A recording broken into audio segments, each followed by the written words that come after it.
First, I'll play the video with it'll be kind of interesting to wake up the audience. Which is the, let's see.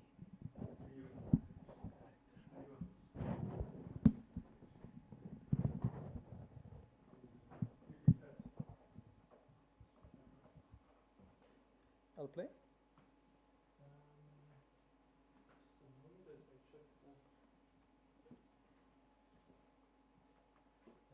You have to start the audio.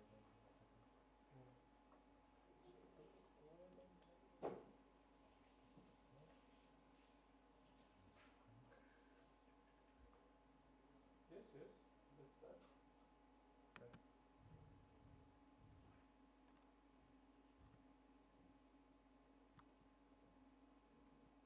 There's no audio. But it's your computer, no audio? It should be.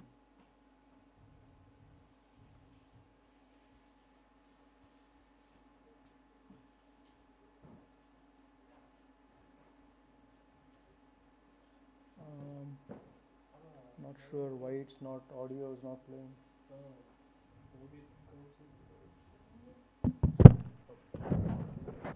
Should I? But your laptop has no audio? My laptop has audio. It's full. Yeah. My audio is full. Transmission to the computer because it's connected to the computer. It could be, but then I don't know how to get it out. Is the audio right here?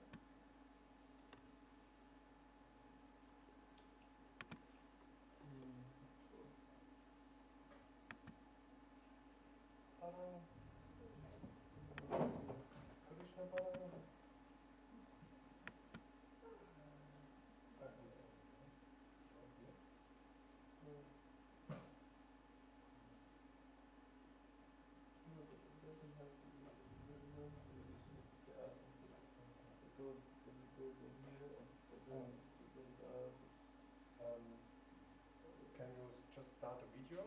Yeah. Check something here.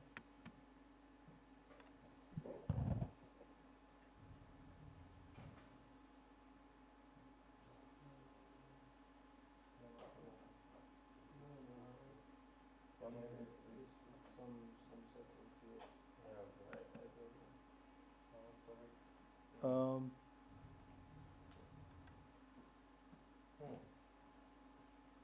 sorry.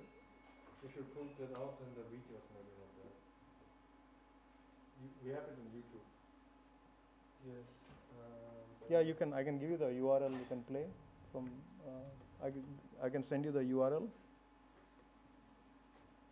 Yes. Then we make the video on YouTube for a second here. Yeah. Okay, I'm sending it right now. Otherwise, if you can. Maybe you can tell me how is it called. I can search it on YouTube directly here. Yes, I'm just sending it right now. Yeah, but read the name. Just sent. Yeah. Okay, go on YouTube. I sent it to BMAC 915. You can't play it from that. Go on YouTube. Can you go on? Oh, on YouTube. Yeah, we will put in the name. Yeah. Yeah, that's how I'm trying to. I see. Okay. The power of chanting the Hare Krishna mantra.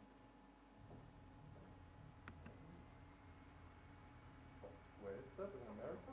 Oh, it's in Boulder, yeah. Turn off the light. So ja, dann ist es ja.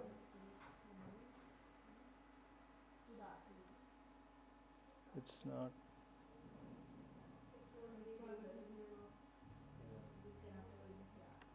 Afterwards, for the presentation. Otherwise, there's a lot of light. For the pushing it. Is the name of the channel? Huh? Name of the channel? Yeah. I sent it to you. Just open your email and click it. Yeah, he can open the email here. He has it on his phone or somewhere. How is this easier to put this? The channel is called PC Havana 12345. I'm not sure. PC Havana. Yeah.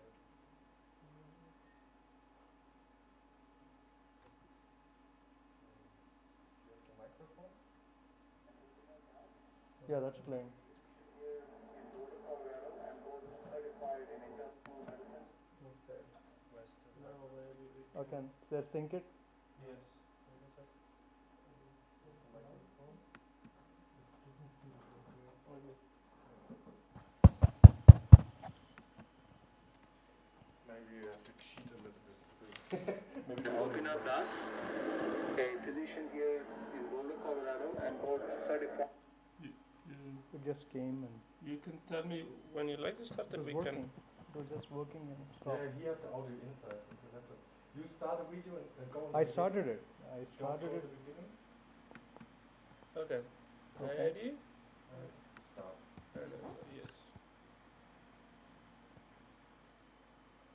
I'm Gopinath Prabhu, an integrative holistic medicine. We recently concluded that the audible chanting of the Hare Krishna Mahamantra has the power to protect against chronic disease and also improve our power of self-regulation, which is a marker of long-term wellness. This first of its kind clinical scientific study was done among healthy American volunteers who had no prior experience with mantra meditation here at the Prabhupada Research Institute for Integrative Medicine.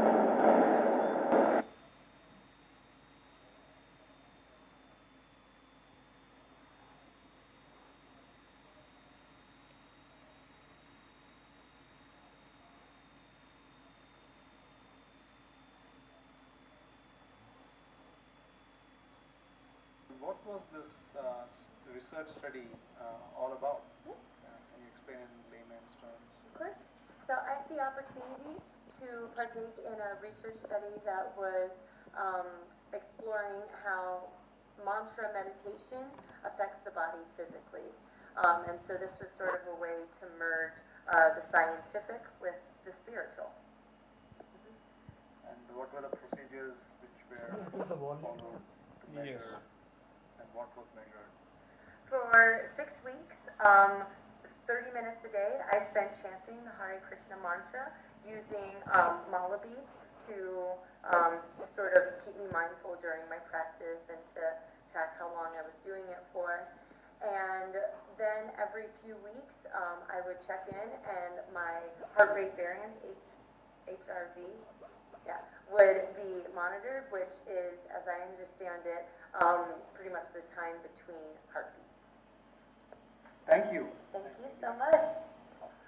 And the idea behind the mantra was obviously because you were checking on my HRV, which is the heart rate variable, which from my understanding is basically my heart rate period between beats. And the idea is to utilize the mantra. It's really going to set your body's tone to start to defend against everything and anything from everyday stress to illnesses and whatnot. From my understanding and from our going through this process and checking in, my data personally, as we looked at the end, was quite substantial, which was really interesting to me. And I found for myself, beyond what could be measured with a computer, utilizing it and really finding my own life kind of coming into a pace. I was even telling you recently that I find even today, the more I chant, the better my week's going, the better I'm feeling, the better things are kind of rolling. And when I'm not chanting as much, you feel it. So it's been a really great impact, and I still carry my mala beads with me in the car every day. Wow. And I use them all the time. So what was your experience like? Before I practiced meditation in the respects of sitting in silence or cross-legged for extended periods of time, trying to clear your head. Obviously, this is a different idea with that, and I didn't attach as much to that, but I was looking and trying to learn more and was open-minded. And, frankly, when I first started doing the chanting, I was like, I'm not sure if this is going to be for me. And funny enough, here at the end, it's definitely for me. So my experience was really overwhelmingly positive, a lot higher than I expected. I mean, I went in with open mind and hoped that it would work, but I had my doubts in that first week, and I don't have my doubts. Wow. Hey, thank you. Absolutely. Thank you, Brian.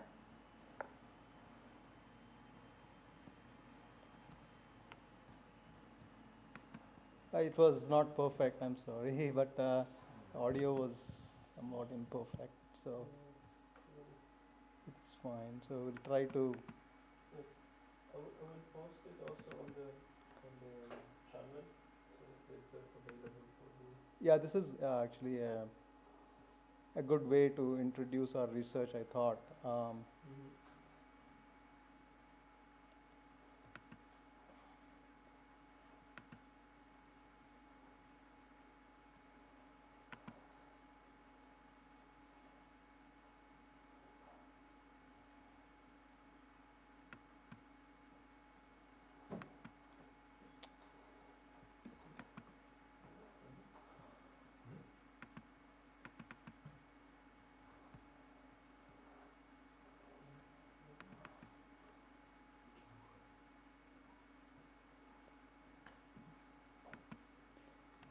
So, speaking about our research, Hare Krishna, I'm, I maybe You put a microphone to my, okay.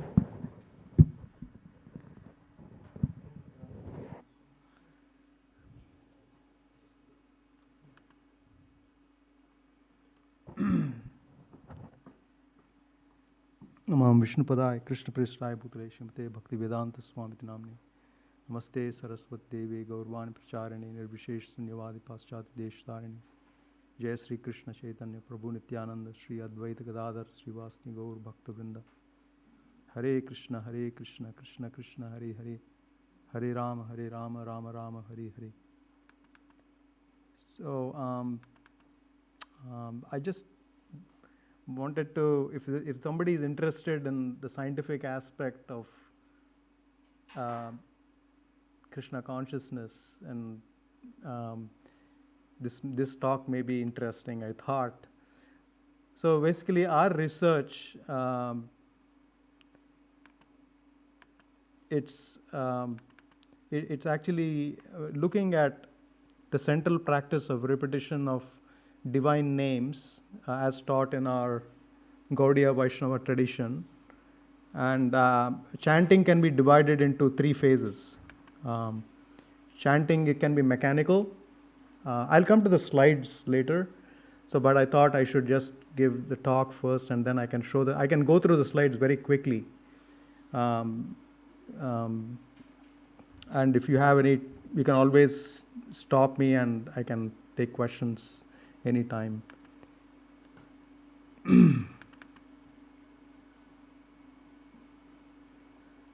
So we have three stages of chanting, right? Mechanical stage, where we just mechanically chant, and you have the second stage is let's see here, experiential stage, and the third is the habitual stage. So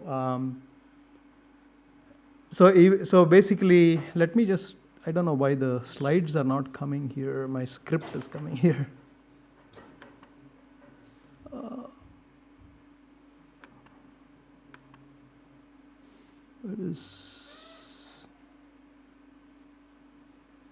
Where is the slides? Here it is.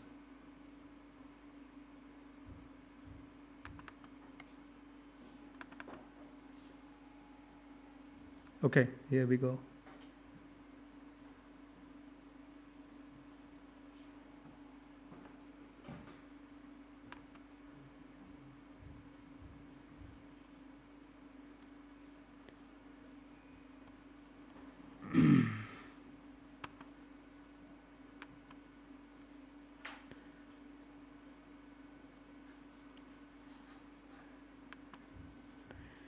So I'm just, yeah, it was there's some problem with my computer here.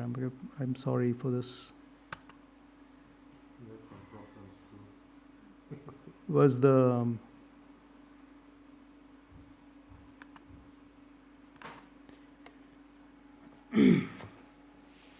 so as we know today, there are a lot of people are actually turning to yoga and meditation to stay healthy. And there's a lot of focus on heart-based meditation, heart-based spiritual practice. And today we are facing a very major, what we call a lot of chronic disease epidemic. A lot of people are having heart attacks in their 30. They're having mental illness is much more common, depression, anxiety, cancer. People, young people, when what was really old age in the past is now, it's 65 is still considered young these days. But if you just go by that measure, a lot of people are getting diseases much earlier in their lives. And you can explain that in many ways. But one of the main factors is the stress factor. People are not able to regulate their stress. Because of the modern day, we have so many different, because of the computer age, internet, people are always working. People don't have like, this is the office and this is my home, this is my personal time and this is my work time. There are no barriers these days. People are working all the time, and it's causing a lot of the stress. And we know that even if you increase the stress by 1 decimal point, so you can measure stress in medical literature. You can measure cortisol levels.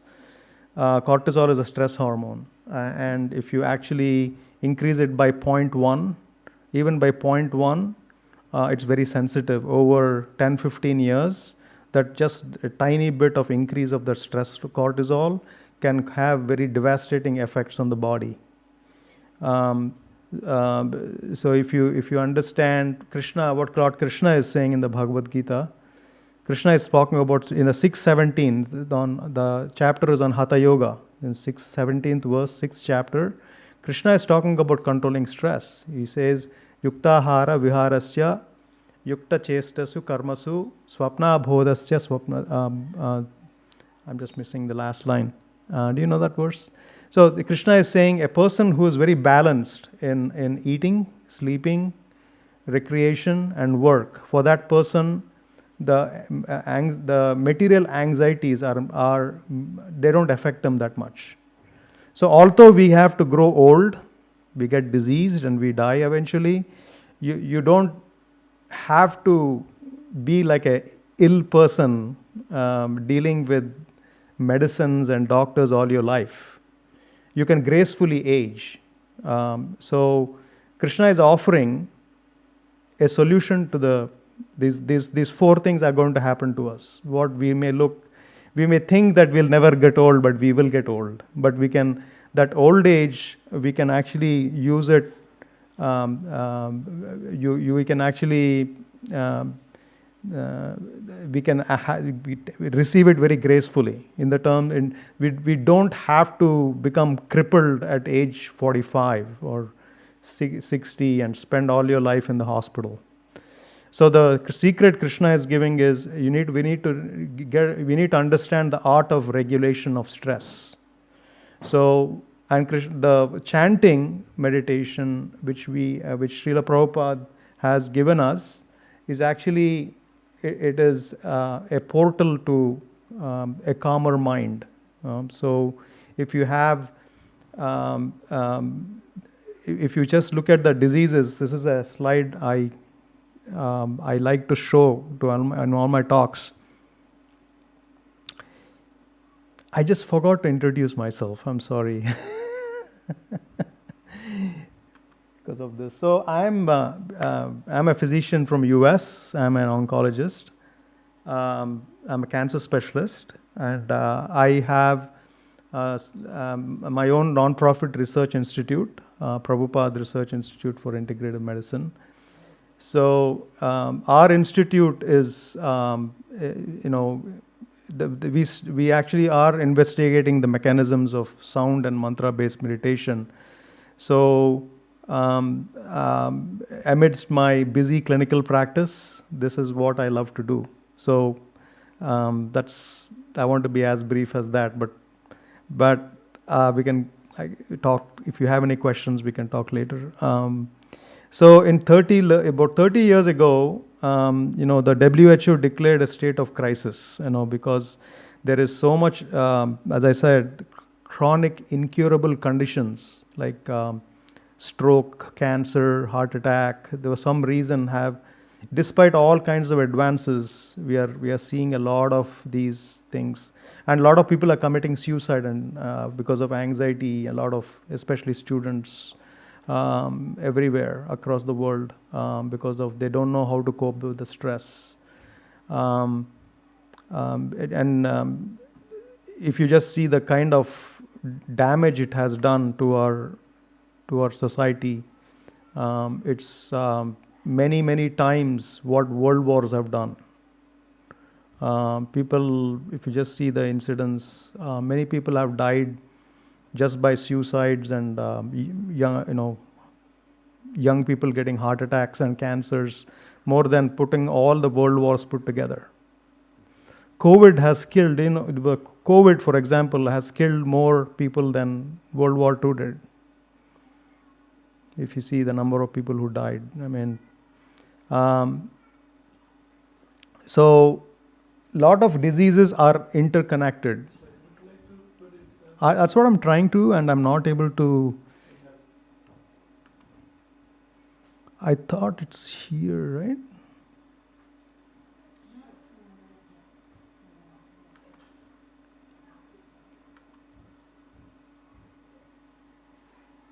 Okay, here you go.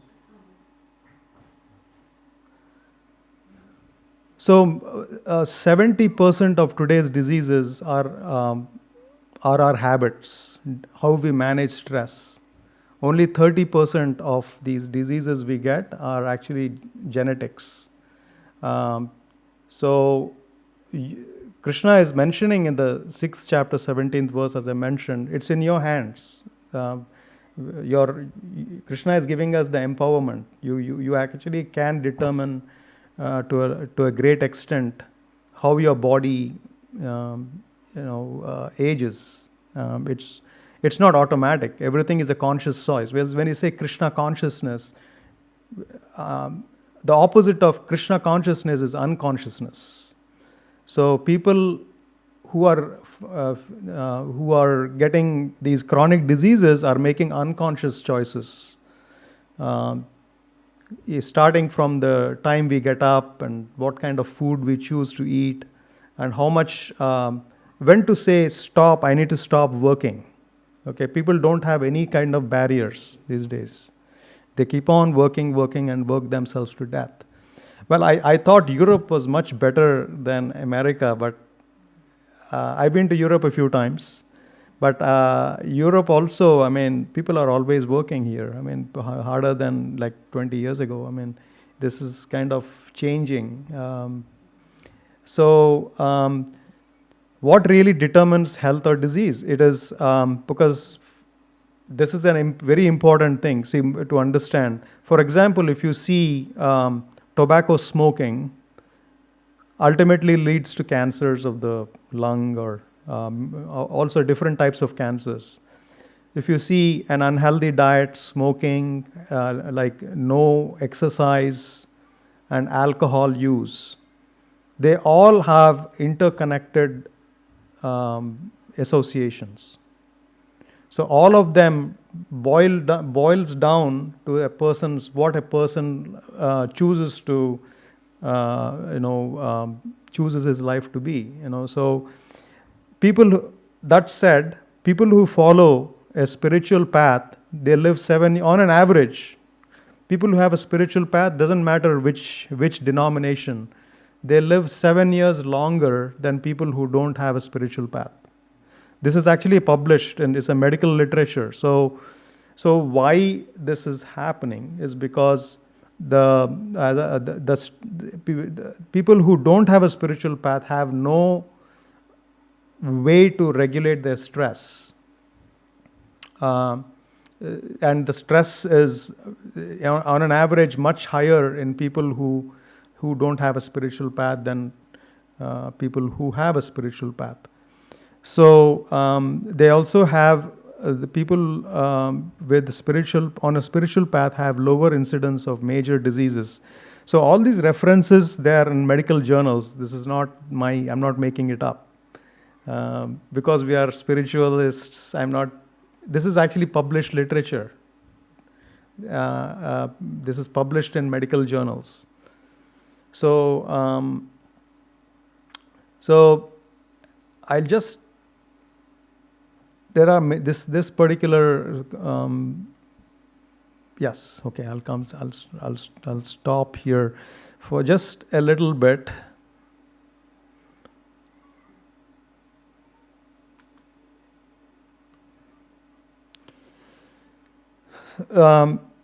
So when we say we have mindfulness, when you want to make conscious choices, we know that we have to be mindful, right? But how do you achieve mindfulness? The method Bhagavad Gita talks about it is we need to understand that we are the observer of the mind. We are not the mind. We are not the intelligence. We are not our thoughts. We are the observers of our thoughts. So, second chapter of Bhagavad Gita, Krishna is trying to establish the relationship, which we call Sambandha Gyan, relationship knowledge. What is first? Krishna is telling Arjuna, talking to Arjuna, what is his relationship with his body and mind. So he spends a lot of time. Second chapter is the longest chapter in the Bhagavad Gita, by the way. Because Krishna wants Arjuna to understand the very basic concept that we are the witnesses of the mind and body. We are not the body, we are not the mind, but what are we? We are observers or witnesses of the body. So the Hare Krishna Mahamantra is the Mahamantra, but there are many mantras in the Vedic literature. In fact, many mantras appear in the medical books of Vedic sciences. That's very, very interesting. That Ayurveda, for example, so Ayurveda is based on the science of self-realization, self-discovery. So, because Ayurveda is a system of medicine which explores just not diseases, but how to actually, it manages your lifestyle. How you actually have to, if you have a certain predisposition to a disease, how do you actually manage your life? What to do there are specific guidelines how to prevent that from happening. So Ayurveda states itself to be a metaphysical origin, but begins with the invocation of the one supreme being, or unparalleled healer. So in Ayurveda, we just like we have Om, the Pranava mantra in Bhagavad Gita. So Bhagavad Gita, Krishna is saying, I am the Om sound. So when we say Om is the sound vibration from which the universe expanded. So all the universes came out of from this word Om. So Ayurveda clearly mentions that the philosophy of eternality of the soul, rebirth, and results of actions of both past and present lives. So it believes that some diseases are caused particularly by previous actions. It is to address this aspect of unseen karma of past lives, of Daivi Vipashraya. So, therapies are invoked in Ayurveda. So chanting is called Daivi Vipashraya. There are three types of treatments in Ayurveda.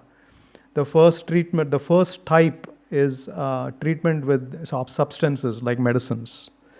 And the second one is Daivi Vipashraya.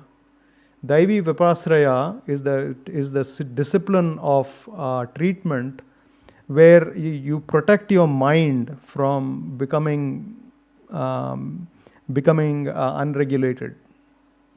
So mantras were used to have that protection, like a shield, like a shield of protection, that your mind doesn't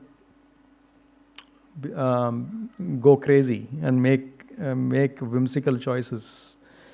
So a lot of times we have in the Bhagavad Gita, Krishna is saying you have to control the mind, but modern civilization, the mind runs you, which is the opposite. And if your mind should not run you, you should run your mind. So that is the basic understanding. Before we understand what chanting is, one should understand the witnesshood. We are the witnesses of the body. Unless you attain the witnesshood platform, it's it's almost impossible to get to the point of mindfulness. So in the Buddhist tradition and other tradition, they think that you can do just sit still and you try to feel your sensations of the body, and but that method takes a very long time actually. It takes months to years to achieve. But in our research, we have found that if you actually attentively chant the Hare Krishna mantra, you can actually achieve mindfulness within minutes. And that's what we would like to talk today. So it's very important that a medical textbook of ancient tradition talks about mantras. So the sound vibrations actually are therapeutic, what we are talking here. According to, you might have heard of Charaka Samhita. It is chanting specific mantras and other rituals described in the Vedas. They actually can oppose the diseases which you're destined to get. Because what you performed in your previous life, they are going to happen. But by chanting, by sadhana bhakti, what we call, you can actually oppose that occurrence. So I'm going to just jump a few slides so that it'll be easier for everybody. So what is the result of chanting for mantras? So in the psyche is constituted by three states. The mode of goodness or sattva guna, the mode of passion or rajoguna, and the mode of ignorance or tamoguna. Okay, sattva guna or mode of goodness. What is sattva guna? It is the practice of seeing and accepting things as they really are. That's number one. That's the first, the symptom of sattva guna. And the other symptom, there are many other symptoms, signs and symptoms, but these are the two most important ones. So in a person in sattva guna, he does not harm his body, because he makes conscious choices of what foods to eat, how much to sleep. These are all they determine the health of the body.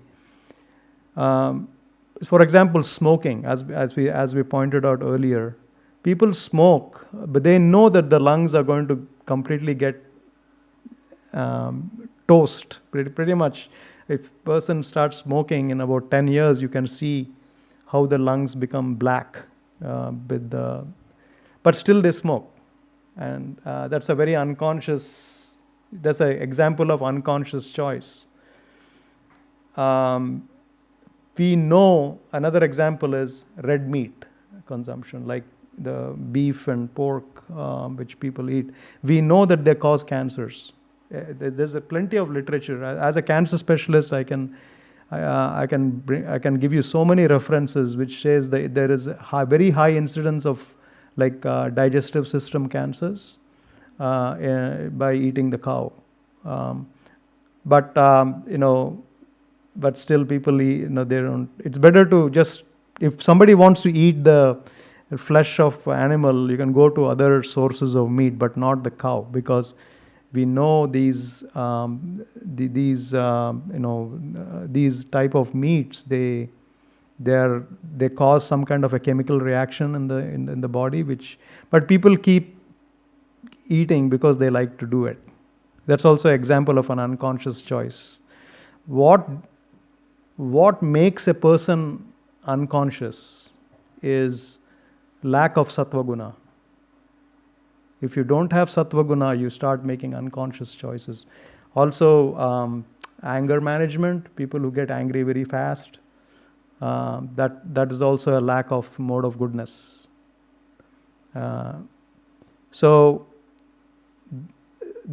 These two things are very fundamental for wellness and health. You need to have accepting things as they are, and learning to do less harm to oneself. And the other side of sattva guna is being heartful.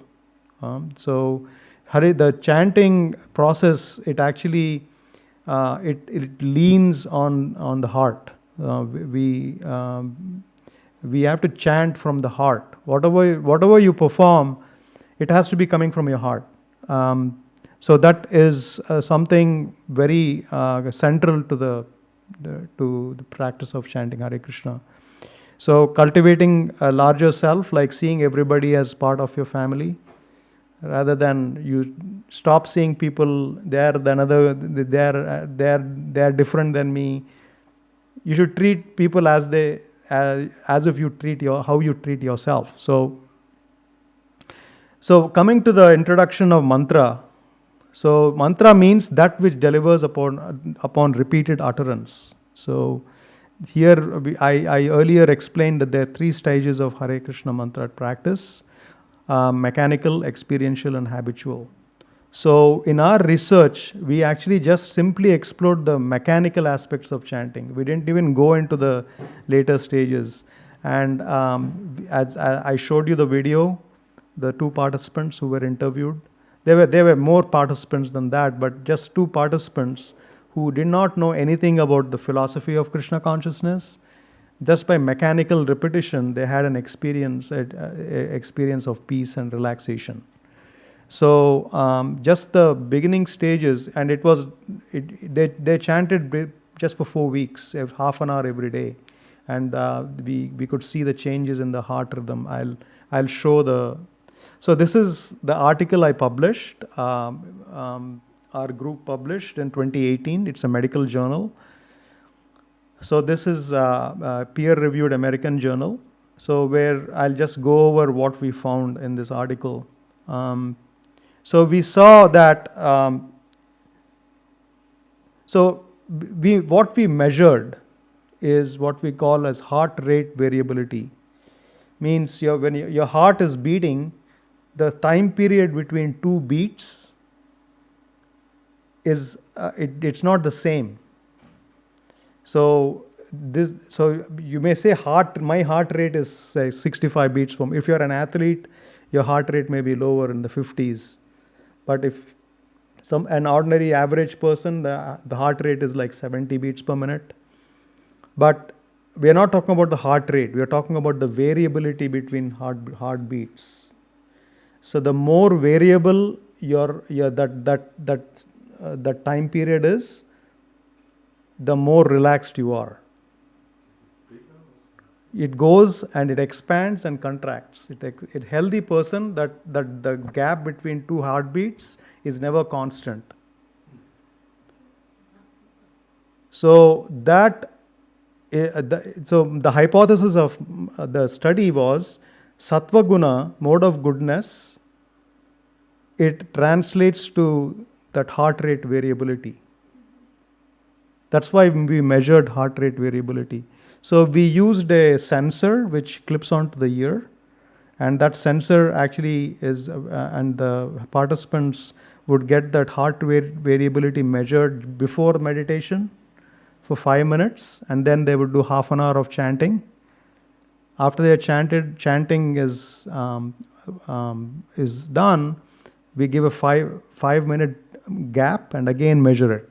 That's what so the whatever data was collected, it was fed to a software, and it gave us the frequencies of what the heart waves were exhibiting. So here in this graph, if you can just see VLF, so very low frequency, VLF, a low frequency, and high frequency. If you say the sham mantra, so they chanted the Hare Krishna mantra, and they also chanted like a placebo. They chanted a Sanskrit sound which did not have spiritual connection. So we saw the change in the frequencies happened only in the Hare Krishna mantra group. You see that? Yeah. So the placebo was also Sanskrit. But the Sanskrit, but it was not, it didn't have a spiritual connection. The Hare Krishna mantra, we didn't tell them, but they're all American participants. They did not know which was what, So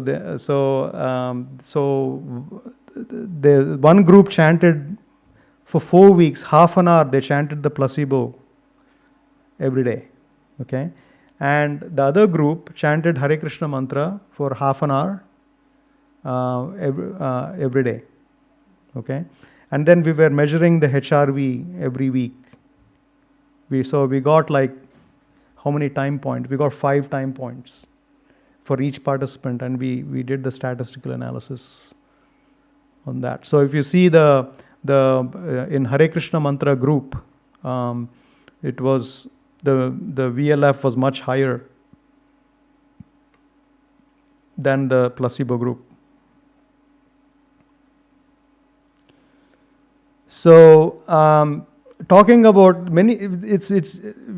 there's a lot of literature on mindfulness, and if you just see what we call randomized controlled trials on mindfulness, there is insufficient evidence that mindfulness can change the HRV. So does it change a person's sattva guna? Is highly debatable in the case of mindfulness practices. So basically,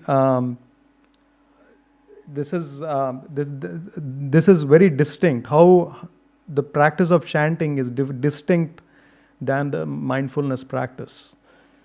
In Hare Krishna mantra practice, we actually see that the HRV dramatically increased.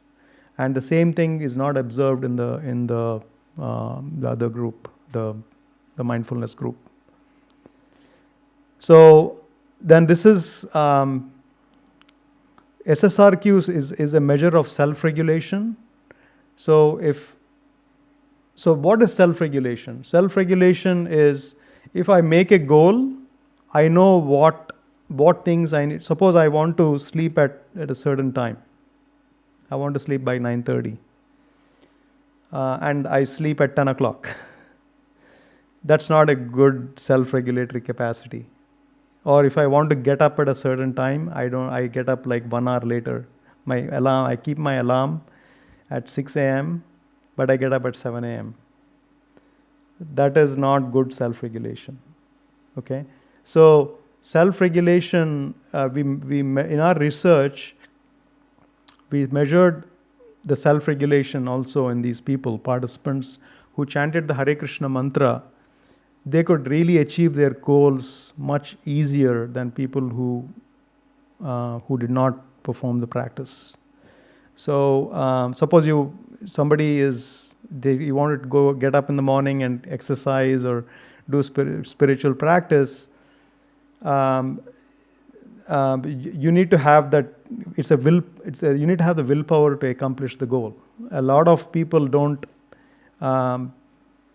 They'll say tomorrow. I didn't get up today, but tomorrow. They keep. But actually, the fact is, or they keep some.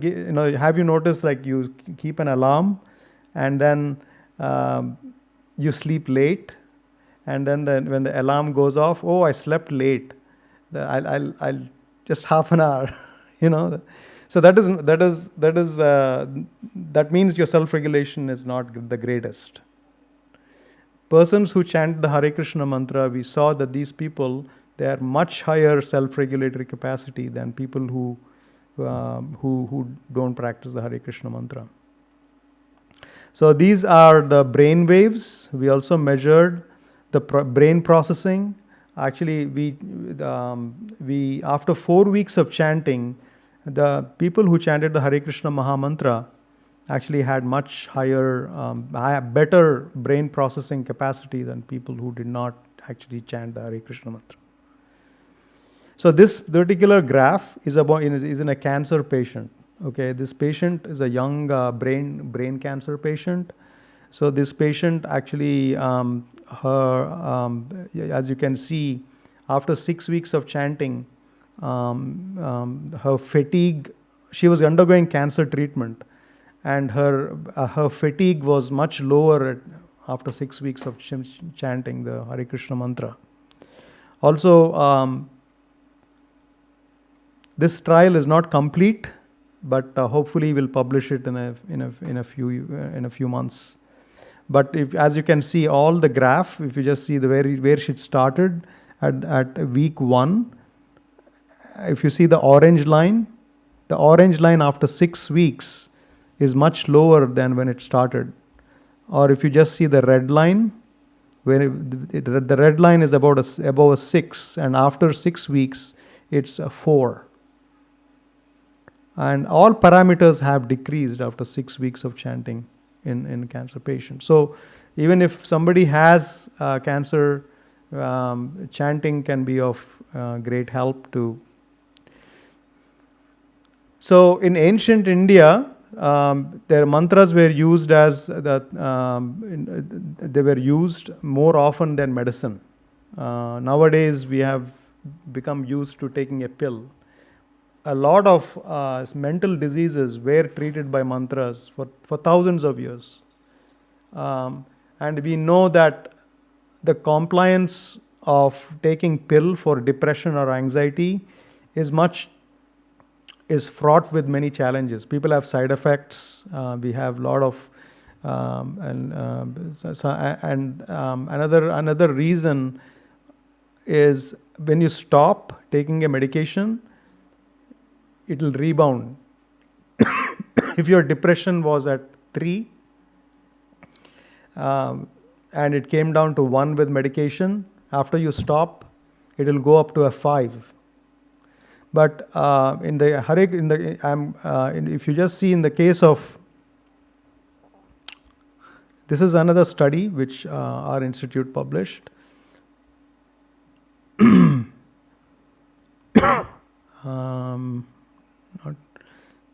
This is Tamas Rajas. I don't have that slide here, but we observed that when you stop chanting, the effect of chanting lasts after you stop also.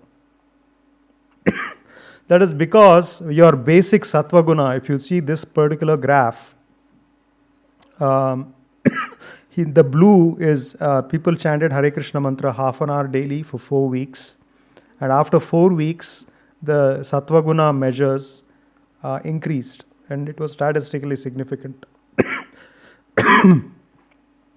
So after they, go ahead.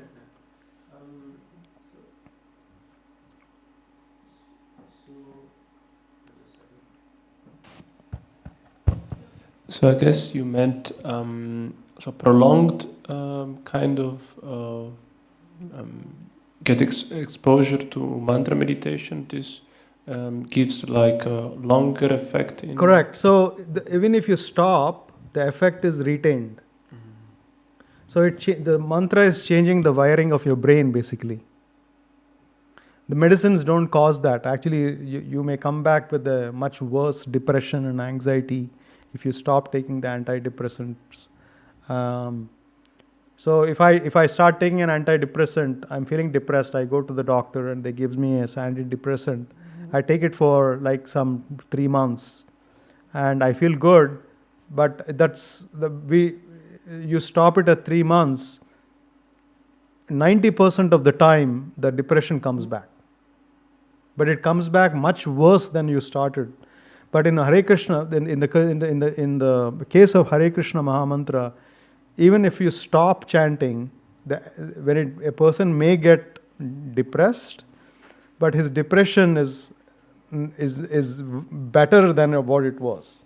You understand? I'm sorry, I don't have that slide here. I thought I had that slide. Yeah, I was thinking then, how long should it be, like, in order to have this effect that goes on? So in what context are you referring to? In terms of depression, anxieties, we recommend 6 weeks. 6 weeks. Yeah, 6 weeks is every day. 30 minutes. So the most important point, what I'm trying to make, it's not the chanting itself, but the attentiveness. It's very important to understand this mantras work if you're very attentive when you perform. Even if you perform for 10 minutes every day, do it very attentively, because to listen the sound is very, very key. Nothing should disturb. Cell phone should be off. Close the door. If you want to cut down all the sensory stimuli and just listen to the sound. That's the very, very most vital part of the technique, is to listen to the sound without any other distraction. So when we say Hare Krishna, Krishna Krishna, Hare Hare, Hare Rama, Rama Rama, Hare Hare, you just clearly listen to all the syllables, 16 syllables. And this is the technique we tested, and we saw these effects. And more is we are trying to we are coming out with another publication. It's in the next couple of months. I'll have that. But there's a lot of talk, but in general, when the first thing which happens when you chant mantra, attentive hearing of even mechanical audible repetition of spiritually based Sanskrit sound improves proportion of sattva guna, restoring our perception of the self and creating a clear space between our self and the mind. So right now we don't have any space between me and the mind. Suppose I'm addicted to smoking, let's say. That cigarette controls me completely. Or I'm addicted to the phone. A lot of kids are getting addicted to phone. They think that the cell phone is them. It's a very dangerous. It makes you creates a lot of social isolation also. Having a cell phone all the time. So when you chant the mantra, you're creating a space between me and the habit. I am not the habit. I am not the thought. So that is the very, very, very important change which happens when you chant the mantra. That's the first stage. And the second stage is Sattva Guna intrinsically invokes positive emotions of the non-local, all-pervasive intelligent being, what we call the Paramatma. The Paramatma is sitting in the heart. So there is the soul, the self, and the super soul, which is Paramatma. So positive emotions generated in the heart cause, and Paramatma changes, he mediates the heart rate variability. And when the waves structure changes in the heart, it actually, over a period of time, it changes the wiring in your brain. People think brain controls the heart. In the last 20 years, neuroscientists have found that the heart talks to the brain more than the brain talks to the heart. This is very important to understand. That's where our Vedic understanding is very useful to actually promote health and well-being. So if you change the heart, the brain will change automatically. But you need to be stable in your practice. Because Morse code. Anybody knows of Morse code? What Morse code is? Morse code was the original telegram. So the heart's waves are like the Morse code for the brain. The heart rate variability, which I was just talking about, those are like Morse codes to the brain, reads them off. So if your heart rate variability is very haphazard, suppose I'm always disturbed, my heart waves are very haphazard, and the brain reads that as a bad thing, and it stimulates the negative chemical reactions in the brain. But if my brain sees very orderly changes in my heart rate variability, the brain reads it out as positive, and it actually opens up the positive chemical reactions in the brain. So that overall you become more relaxed, and over a period of time you actually have control about your choices and achieve better self-regulation. So ultimately, the step 3, the brain perceives, this is what I just said, brain perceives the HRV of Sattva Guna category, makes neural circuits favorable to improved executive decision making. And self-regulatory behavior improves, favoring improved coping mechanisms. So again, actually, Prabhu wanted me to cover this. This is a little more advanced. So, as we can see, how many people have read the Bhagavad Gita here? You have not read the Bhagavad Gita? Somewhat, okay. So yeah, this is from Srimad-Bhagavatam. Okay, this particular slide it actually explains why does sound have that effect on the mind. Okay. So, who thinks that life comes from matter? Who thinks that life came from matter? Or life came from life? Does life come from life, or life comes from matter? So life comes from chemical reactions, or life comes from life?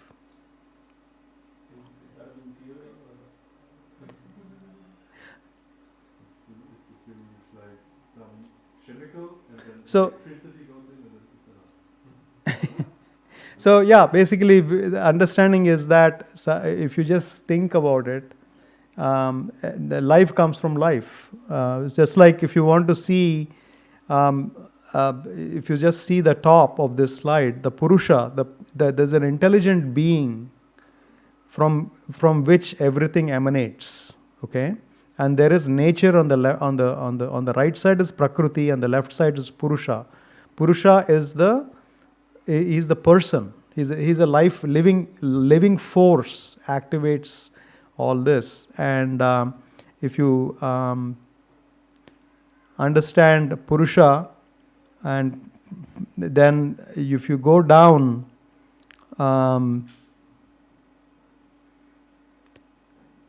where is this? You see the sound and mind here at the bottom. So they evolved. If you just see the progressive evolution of these elements, so the mind and sound are very, very close to each other. So sound vibration influences the mind very powerfully because it's made that way. It's designed. The mind is very, very, very close to the sound because of that's the simplest way I can explain. So effect of sound, the subtlest of subtle elements is sound, and it's the next generation evolute from the level of ego and mind. Hence it's closest to the mind and can affect the mind more easily than other subtle elements. So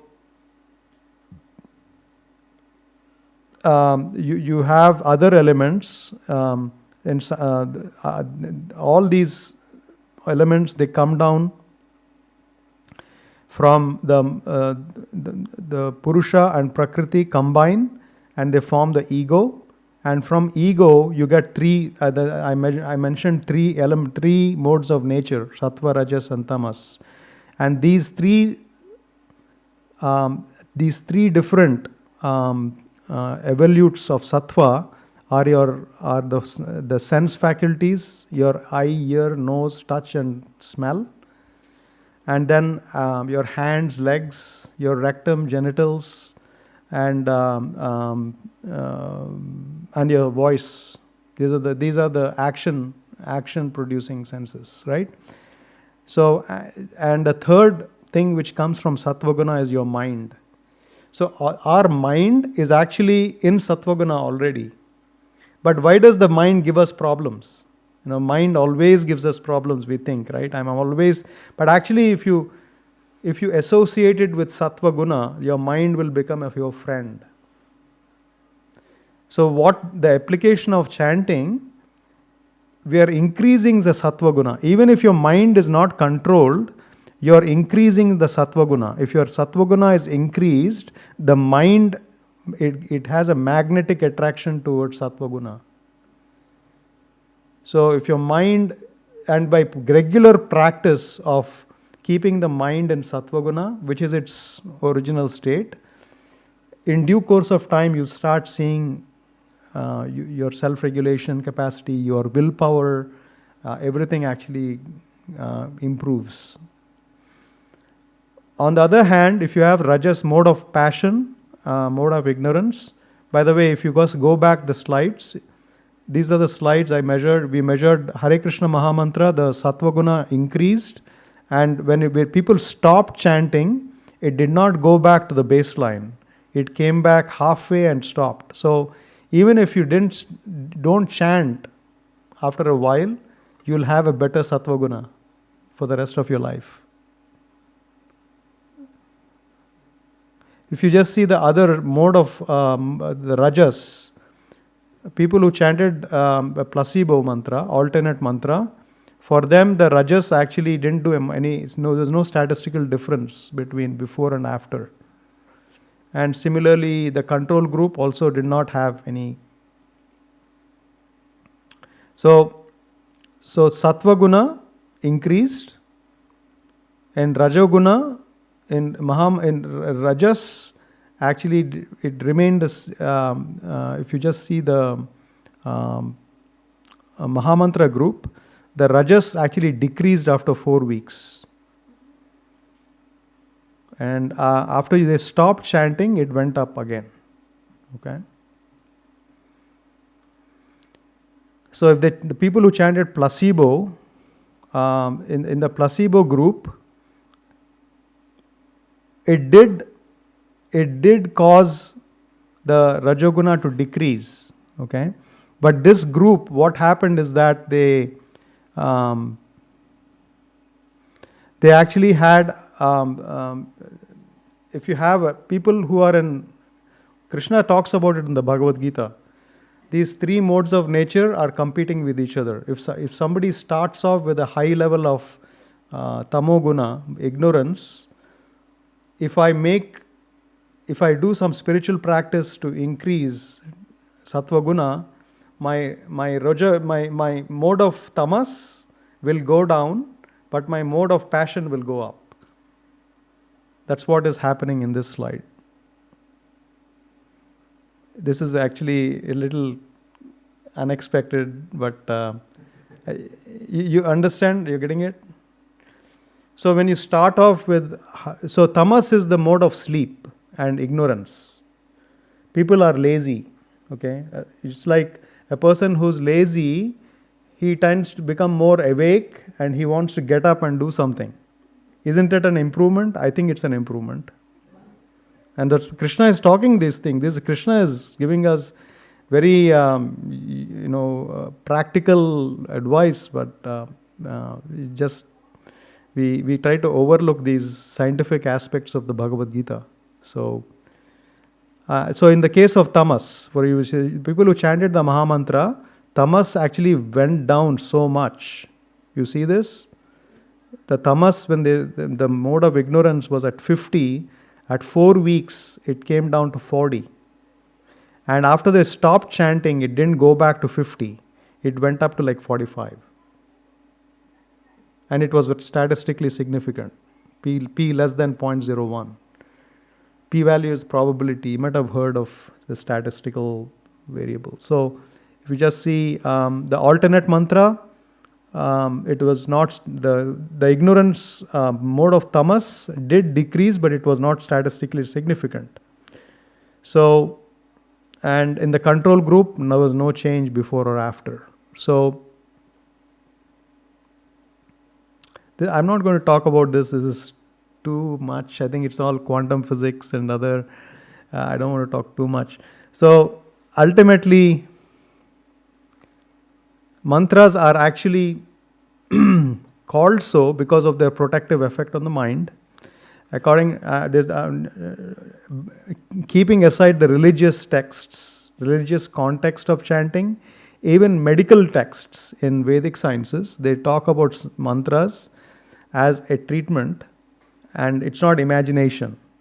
You can actually see the effects. So hence chanting and the use of audible mantra repetition has always been an integral part of Ayurveda and has been recognized as a valid means to enhance one's health and prevent and to use, and it can be used as an adjunct treatment and cure of chronic diseases as well. So, I mean, I will take questions. I'll stop here. Actually, today I just came to know about this seminar today. I was not at all expecting it, but it was.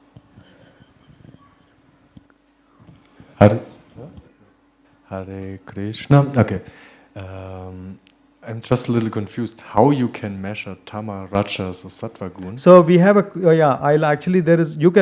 give you the, there's an app online.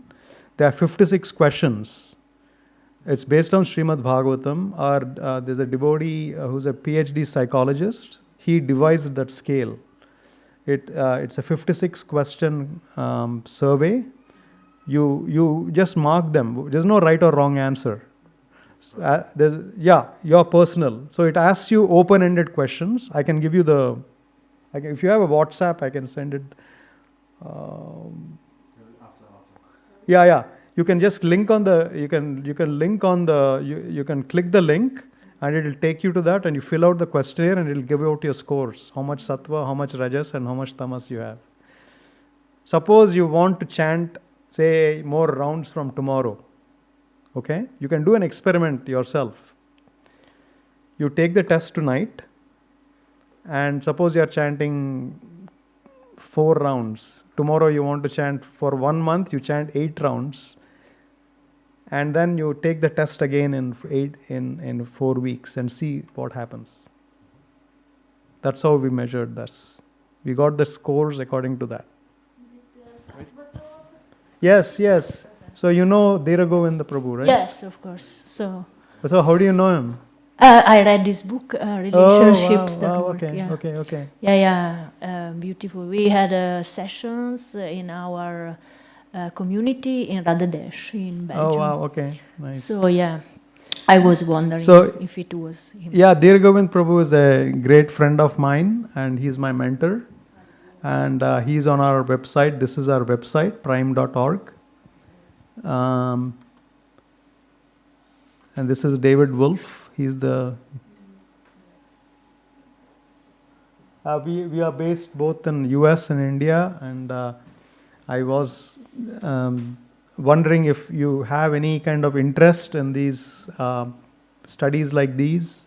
We're happy to collaborate. If you're graduate students, if you actually have some plans to do research, we're happy to collaborate and share some insights. So you had another question, Prabhu? In the question in our live stream, you can maybe put a link inside so the person sees it. You can. I don't know how to do. You like it. I have hopefully a small question. So we speak in our tradition also the importance of Sambandha Gyan, and especially like to know the meaning behind it, the mantra, and also we apply ourselves in reading the scriptures and getting to know more about what is behind the mantra that we chant. Yeah. So you said that there is the mechanical, the experiential, and then there was another part. and you said you just focus just on the mechanical part.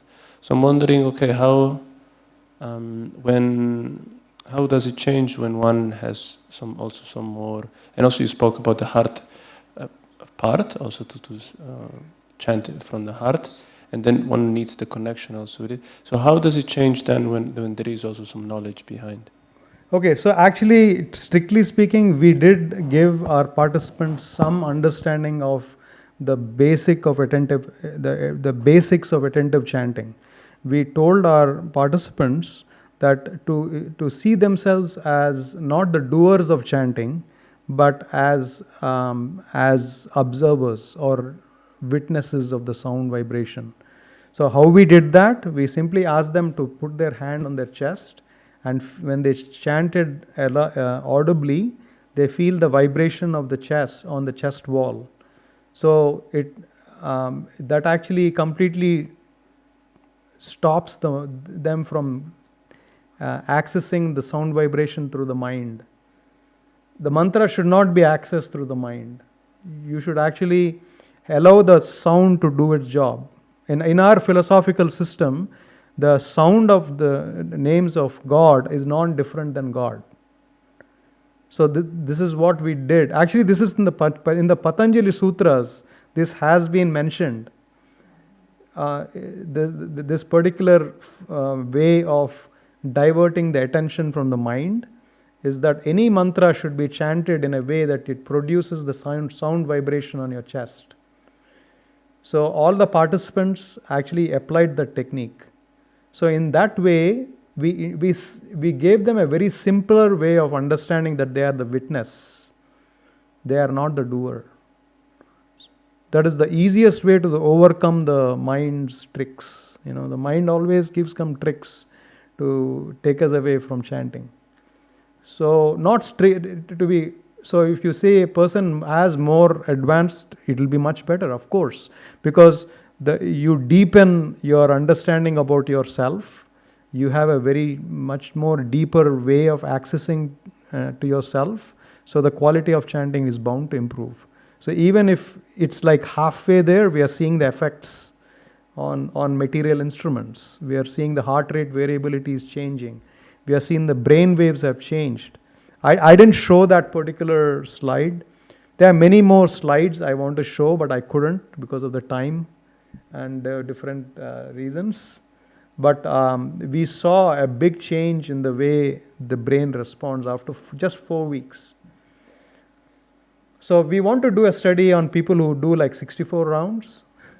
You can actually do a study if you have, but if we want to do like much more people who are experienced chanters, you can actually do that kind of study. But you need to organize it. If you can organize it, it can be a very good article to publish.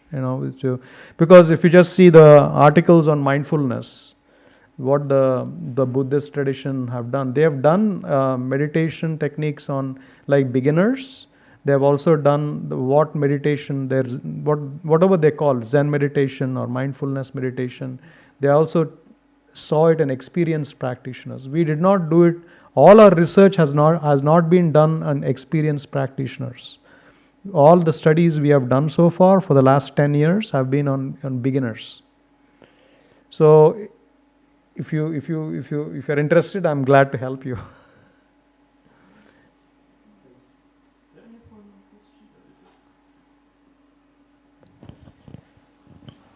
Hare Krishna. Hare Krishna. And your good name? What's your good name? Your name? My name is Lu. Luke? Lu. Oh, Hare Krishna. Hare Krishna. Thank you for the nice lecture. I have a very specific question. You mentioned the diet and how it's the Vedic literature is like connected to the health reasons. What about mushrooms and garlic, for example, because they are not sattvic, as I understood, as I got told. So, do you have any information about this? Well, so basically, in the foods, anything in the world in the world belongs to a certain category of these three modes. Okay, there are some foods which are intrinsically sattvic. For example, milk. If you're milk allergic, say soy milk. In general, plant-based foods are more sattvic than other types. I mean, so and there are different. We actually know that they have been mentioned in Vedic literatures. I personally don't know how to test them in terms of, you can do another study. You can make a person eat mushrooms and check their willpower, or after you can do these kind of studies, but it's very difficult to do these kind of studies. It's you can certainly look at onions, garlic.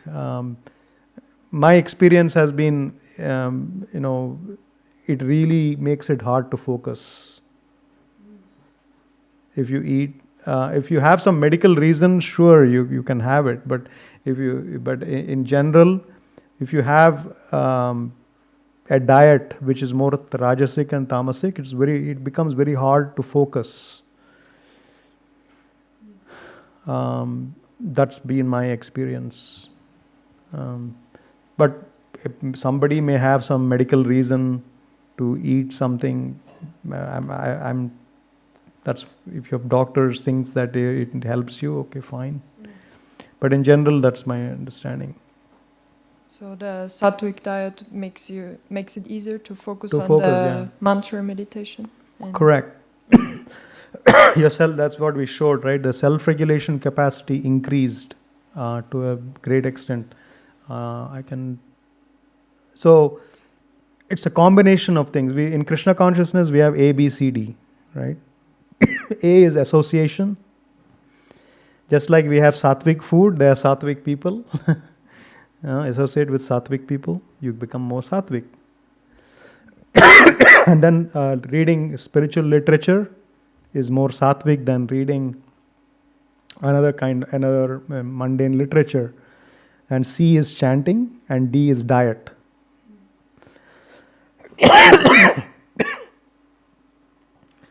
Also, one should actually also cultivate empathy in the ABCDE actually. So, if you develop empathy, one of the symptoms of a saintly person is that he's very sensitive about others.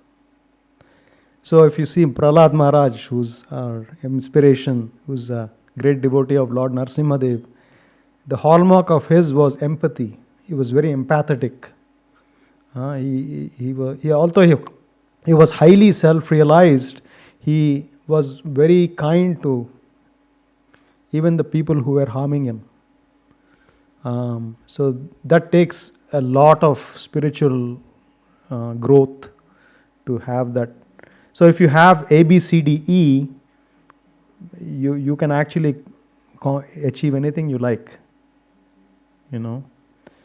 So, and the greatest enemy you can conquer is not somewhere out there, it's your own mind. Krishna is talking about it. Krishna says whether this world is a heaven or hell, it depends on how you actually approach your mind. If your mind you properly approach your mind and regulate your mind, it becomes your friend. But if you approach it by giving it what it wants, it will become your enemy. So chanting, sometimes you may start chanting and your mind says, oh, I don't want to chant. You should keep chanting. Because that is the practical application of the second chapter of Bhagavad Gita. You are not the mind. You are not the thoughts. So it's a very simple technique. Chanting is the simplest meditation technique you can find. And it's just that research has been very slow to take off, but we are starting the research and publishing it in medical journals. So ultimately, we want to see the Hare Krishna mantra as a prescription for mental illnesses and mental problems, which is becoming such a very major catastrophe in today's world.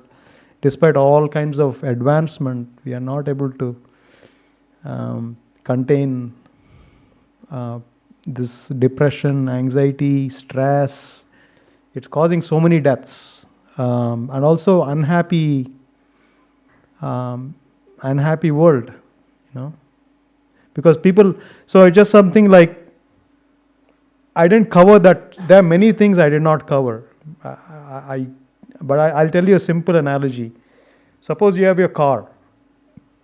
In your car, how do you drive your car? You have a brake pedal and your gas pedal, right?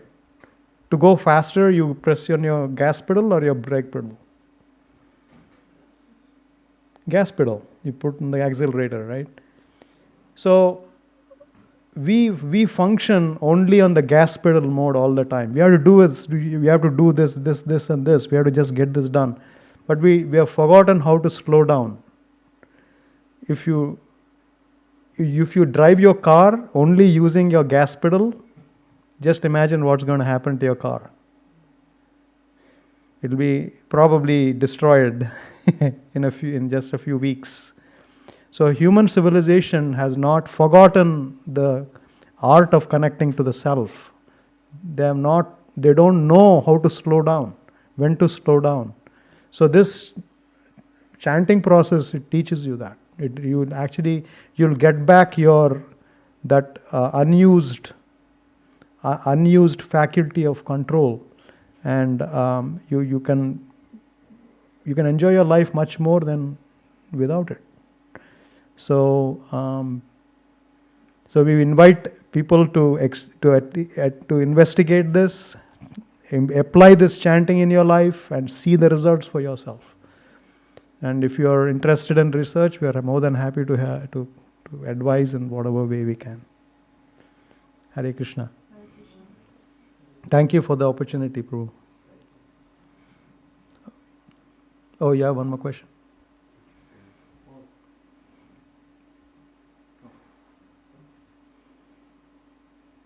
Okay.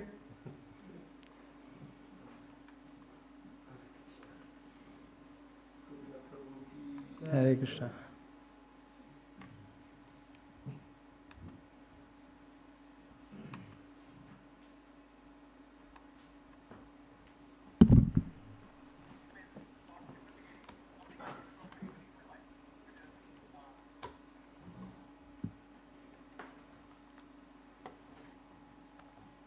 Hare Krishna.